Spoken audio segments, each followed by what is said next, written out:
masasabi niyo sa performance ni Maurice? Ako, aliw na aliw ako. Kasi yung adlib niya sa pagkanta, ha, mahirap kasi pag chorus, kinakanta lang yun ng mga bata, I'll be there. Sa kanya, gumagawa siya ng style niya. Nag-a-adlib siya. Tsaka yung mga head tones niya, yung matataas, di ba? Ang galing! Kuhang-kuha! At saka ikaw, dapat palagi kang practice ng practice para mas lalo pang gumaling, okay? Magaling na magaling ka, Maurice. Congrats! Salamat po! Salamat, Ate Vina! Yes, Ate Gladys? Saka gusto ko kay Maurice yung mga, oh, busy. Mga gano'n, no? May mga hand gestures siya, eh, oh. May gumegege yung boses ni Maurice. Pero Maurice, ano, nabiktima ka kasi nung bagyong Ondoy. Alam mo, hindi ako makarelate. Relate ako. Hindi lang makarelate, kundi sobrang relate, ano. Pero kasi dahil doon, hindi ka nakapag-celebrate ng iyong 7th birthday, you know? Pero, niregaluhan ka naman ng iyong daddy ng isang tent.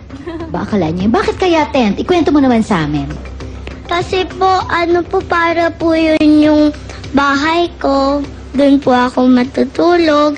Yun po yung sabi ni Daddy. Akala ko para pag nag-undoy ulit, doon ka na pupunta. Ano? Akala ko naman gano'n ang ano ni Daddy, di ba? Naniniguro na.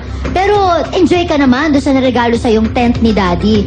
Ha? Opo. Nagustuhan mo ba yun? Bukod sa tent, ano pa yung talagang gusto mong makuhang regalo this holiday season? Magkakasama pa rin po kami. Wow naman! Hindi ba joke yan, ha? Talagang yun ang gusto mo? Ayaw mo ng Opo. bagong Barbie doll? Ano? Kasya sila lahat sa tent. Nakasya silang lahat sa tent. Oo nga naman. Pero, good job, Maurice. Thank you po. Maraming salamat, jurors! Thank you very much, Maurice!